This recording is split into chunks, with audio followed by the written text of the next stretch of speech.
apa bedanya? Atau bagaimana caranya kita membedakan antara karomah para wali dengan permainan sihir, tipu daya setan? Ini yang membuat orang-orang awam itu bingung. Karena kelihatannya sama-sama sakti. Sama-sama sakti. Iya. Ada sahabat diberikan karomah bisa berjalan di atas air. Seperti Sa'ad bin Abi Waqqas radhiyallahu anhu, dan satu pasukan yang beliau pimpin menyeberang sungai, berjalan mereka di atas air ketika memerangi Persia. Jadi mereka datang di pinggir sungai besar, semua kapal sudah dibakar oleh orang-orang Persia. Orang-orang Persia penakut, nggak berani berhadapan dengan kaum muslimin. Maka mereka bakar perahu-perahu supaya kaum muslimin tidak bisa menyeberang. Ternyata Sa'ad bin Abi Waqqas sholat 2 rakaat, kemudian beliau berdoa kepada Allah dan pasukannya berjalan di atas air. Para dukun bisa terbang. Ya, ada yang terbang cuma pakai sapu coba. Ya, pakai sapu bisa terbang. Jadi kalau kita lihat secara zahir, hampir-hampir tidak terbedakan. Tentunya bagi orang-orang awam. Kalau orang belajar ilmu agama, mudah dia bedakan. Bagi orang-orang awam, dia nggak bisa bedakan. Karena kelihatannya mirip. Sama-sama kesaktian. Sama-sama kesaktian. Begitu pula mengetahui di mana barang hilang. Itu kan para dukun bisa. Dengan pertolongan setan.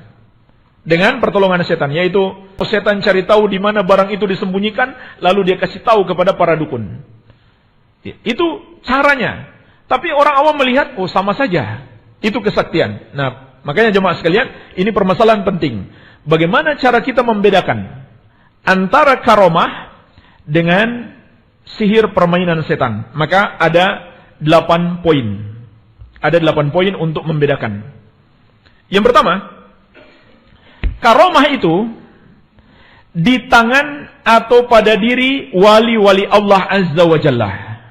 Ini perbedaan yang pertama. Karomah itu ada pada diri wali Allah. Sedangkan sihir, kesaktian-kesaktian yang berasal dari permainan setan, itu pada diri musuh Allah atau para dukun. Nah, itulah pentingnya tadi kita bahas kriteria atau sifat-sifat wali Allah. Jadi kalau kita lihat dia wali Allah, maka apa yang dia miliki itu karomah. Kemungkinan besar apa yang dia miliki adalah karomah. Nanti akan kita sebutkan juga jemaah sekalian, terkadang ada juga wali Allah ditipu oleh setan. Setan memperlihatkan kepadanya atau memberikan kepadanya sebuah keajaiban, dia pikir itu karomah, padahal itu permainan setan. Tapi umumnya karomah itu pada wali-wali Allah Azza wa Jalla. Sedangkan sihir itu pada diri musuh-musuh Allah, para dukun, atau orang-orang kafir, atau orang-orang yang tidak bertakwa. Jadi, kalau begitu, yang pertama untuk mencari tahu, kita lihat orangnya. Kita lihat orangnya. Bagaimana iman dan takwanya. Bagaimana ittiba'nya kepada Rasulullah SAW. Kalau dia katanya sakti, sholat saja tidak. Atau sholatnya bolong-bolong. Atau banyak syirik, atau bid'ah. Maka itu adalah tanda-tanda besar dia seorang dukun. Apa yang ada padanya bukan karomah, melainkan sihir. Baik. Kemudian yang kedua, karomah itu sebabnya adalah iman dan takwa. Mengapa muncul karomah? Karena adanya keimanan dan ketakwaan pada orang tersebut. Sebaliknya sihir itu, kenapa dia muncul? Karena orang itu berbuat syirik. Karena orang itu berbuat bid'ah. Karena orang itu berbuat maksiat. Makanya setan datang untuk membantu dia. Jadi kalau ada orang mengatakan, ini saya punya amalan, terbukti, saya baca ini, saya menjadi kebal senjata tajam, saya bisa mukul orang dari jarak jauh, punya tenaga dalam. Maka jemaah sekalian, kita lihat apa yang dia baca. Ternyata amalan-amalan yang mereka buat-buat sendiri, bid'ah. Itu pasti adalah permainan setan. Walaupun terkadang mereka ambil dari Al-Quran, tapi cara membacanya mereka buat-buat sendiri. Bacaannya benar. Bacaannya benar. Ayat Al-Quran, contohnya ayat kursi. Tapi mereka tentukan jumlah sendiri dan waktu sendiri. Contohnya baca ayat kursi setiap hari sebanyak 40 kali. Dan durasinya atau lamanya hanya 40 hari. Nggak boleh kurang, nggak boleh lebih. Dan harus berturut-turut. Itu aturan dari mana? Aturan menetapkan jumlah 40 kali. Dan aturan menetapkan jumlah 40 hari. Dan aturan nggak boleh putus. Nggak boleh, ada jeda. Kalau di 40 hari itu nggak berturut-turut, berarti harus mulai dari awal. Itu aturan dari mana? Mereka buat-buat sendiri. Dan itulah yang disebut dengan perbuatan bid'ah di dalam agama. Makanya setan mau bantu. Walaupun kelihatannya yang dibaca ayat kursi. Tapi dengan cara yang bertentangan dengan ajaran Nabi SAW. Berarti itu bid'ah. Makanya setan datang mau bantu. Itulah jemaah sekalian yang mereka sebut ilmu putih. Makanya dalam syariat tidak ada namanya ilmu putih, ilmu hitam, sama saja. Itu permainan setan. Cuman ilmu hitam itu lebih kentara, lebih terlihat. Adapun ilmu putih itu dibumbu-bumbui dengan ayat-ayat atau dengan zikir-zikir. Padahal hakikatnya adalah sihir. Iya. Dan Allah mengingatkan kita, orang-orang yang menyimpang, mereka menjadi sakti karena didatangi oleh setan. Allah sebutkan diantaranya dalam surat Az-Zukhruf ayat ke-36 tentang kedatangan setan kepada orang yang menyimpang. Wa may ya'shu an dzikrir rahmani nuqayyid lahu syaitanan fahuwa lahu qarin. Barang siapa yang berpaling dari pengajaran Allah yang Maha Penyayang, berpaling dari ajaran syariat, maka kata Allah, kami adakan baginya setan untuk menyesatkan dia.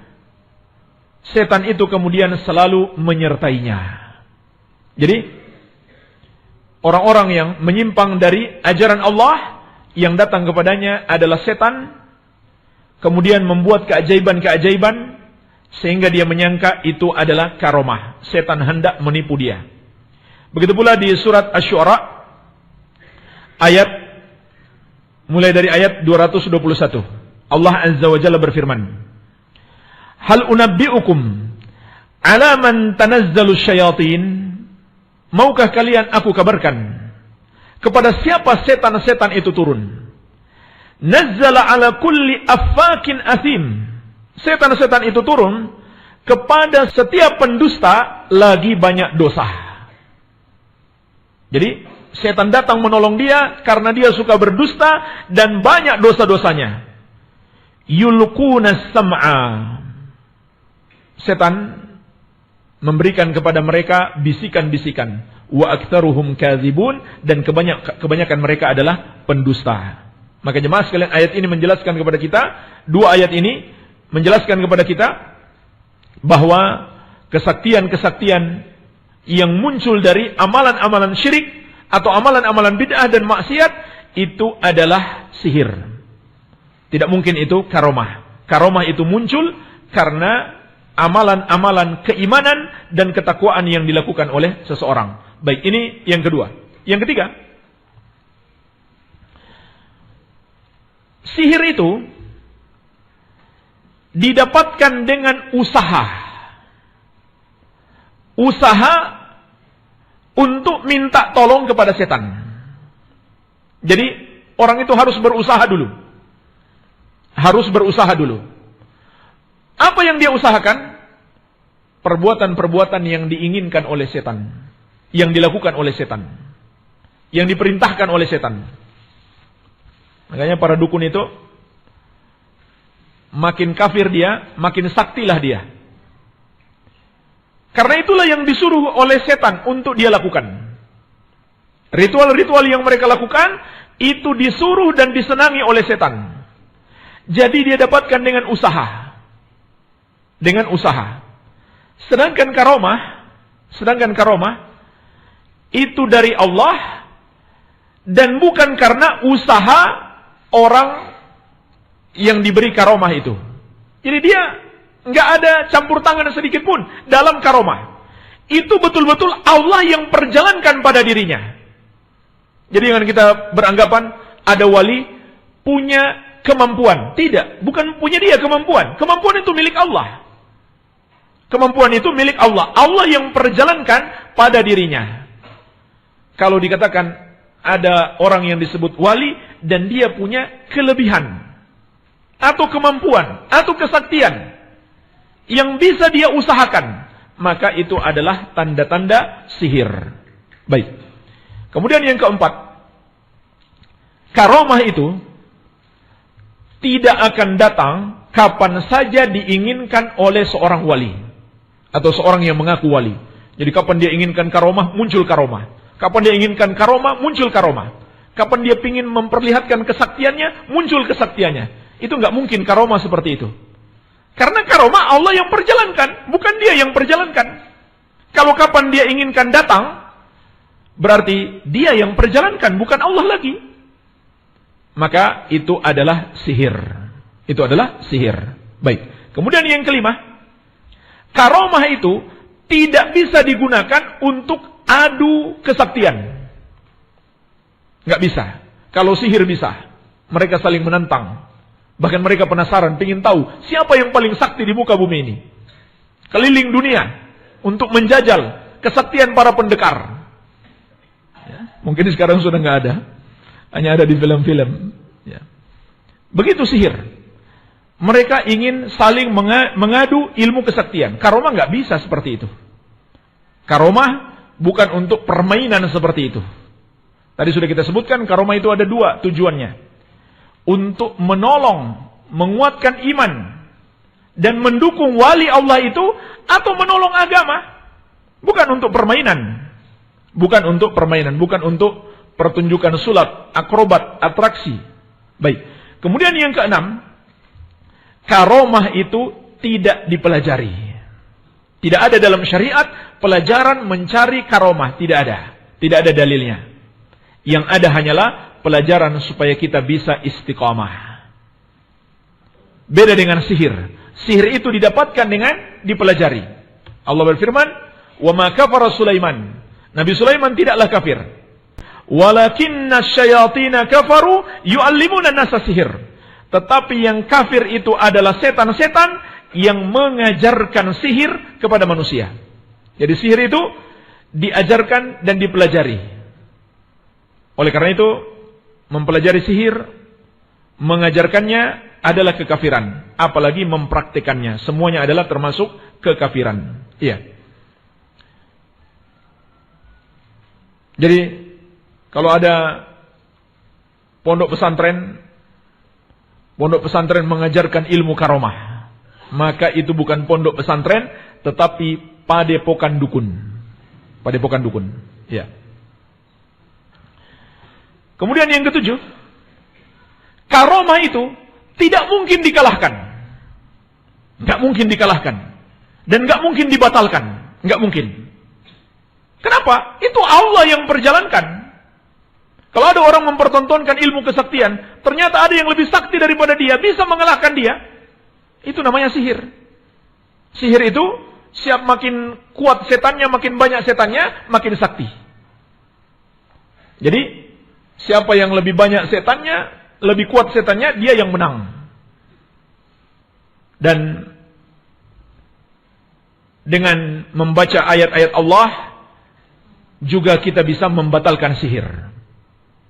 Pernah di masa sahabat, ada orang terbang. Maka seorang sahabat baca ayat kursi, jatuh mati. Kalau karomah nggak mungkin. Itu dari Allah Subhanahu wa ta'ala. Nggak mungkin dikalahkan, nggak mungkin dibatalkan. Yang kedelapan, karomah itu